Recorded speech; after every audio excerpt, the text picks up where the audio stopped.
Tristan Daube, bonjour, bienvenue sur le studio d'Aventis Media Group. Bonjour, Travel Guillaume. Assist commence à être bien connu dans le monde du loisir, notamment auprès des agences de voyage, un petit peu moins dans le monde du voyage d'affaires. Est-ce que vous pouvez nous représenter la solution Travel Assist ? Bonjour Guillaume, oui, effectivement, la solution de Travel Assist est de permettre de gérer les voyageurs du jour du départ jusqu'au retour par le biais d'un outil de messagerie instantanée avec un interlocuteur humain, 24 heures sur 24, en français, en anglais, en espagnol, et de répondre à toutes les problématiques, qu'elles soient d'assistance, de conciergerie et de relations clients propres au voyage. C'est une application dédiée, c'est intégré à l'application du voyagiste, comment ça se passe ? Alors les deux sont possibles, on a des API qui permettent de pouvoir se connecter directement sur des applications existantes, de la même manière qu'elles peuvent servir aussi pour remonter toutes les informations qui nous permettent de pouvoir traiter la relation avec le client voyageur. Mais on a une application en marque grise qui est accessible sur toutes les App Store, qui est geniustravel.io. Et qu'est-ce que vous pensez pouvoir apporter au monde du voyage d'affaires concrètement ? Exactement la même chose que nous apportons au monde du loisir, avec une réactivité qui va être beaucoup plus sensible, même si elle est active aujourd'hui dans le monde du loisir. Elle va permettre de pouvoir apporter plus d'efficacité, apporter plus de réactivité dans le sens à accompagner l'optimisation du temps quotidien d'affaires. Et puis, j'aurais tendance à dire que notre service qui s'apparente à de la conciergerie est aussi un service qui accompagne le développement personnel d'un collaborateur en déplacement. Il ne faut pas oublier, quand il est en long déplacement, 60% du temps lors de son déplacement est du temps personnel. Et notre service lui permet aussi de pouvoir développer son temps lorsqu'il est dans une destination qu'il ne côtoie pas tout le temps. Je vais prendre un exemple. Moi, pendant une dizaine d'années, j'ai été à plusieurs reprises dans un certain nombre de pays étrangers.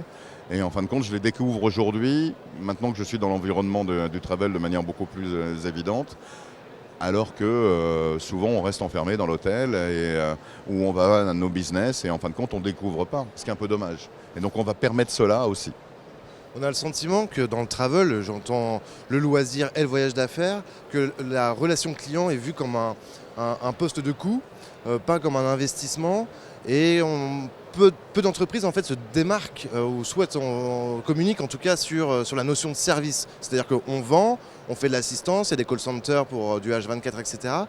Mais alors que tout le monde, tous les distributeurs disent qu'ils veulent dégager davantage de revenus via le service, eh bien finalement on ne voit pas grand-chose. Est-ce que le Covid va changer les choses, la perception de la relation client à votre avis ?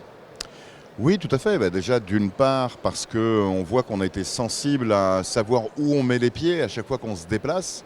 Et on veut pouvoir, on parlait tout à l'heure d'optimisation du temps, on parlait aussi d'efficacité pour pouvoir optimiser son temps quand on doit aller faire une course pour des raisons personnelles et comment pouvoir le gérer. On a aussi besoin d'avoir des informations d'ordre sanitaire, c'est un sujet qui devient très sensible, limiter les points de contact et le fait d'avoir une interaction avec une personne connectée humaine limite en définitive les points de contact humains, permet aussi de savoir exactement où on va, plutôt de faire des recherches incessantes sur Internet qui vont surtout servir à accompagner la consommation de grosses marques derrière. Poser les questions là, ça permet de rester aussi dans sa vie privée et de pouvoir répondre. Et donc tous ces services complémentaires sont les services qui apportent de la différenciation. Et puis lorsqu'on échange, on échange de la data, on échange de la connaissance client, on apporte du lien, un lien émotionnel.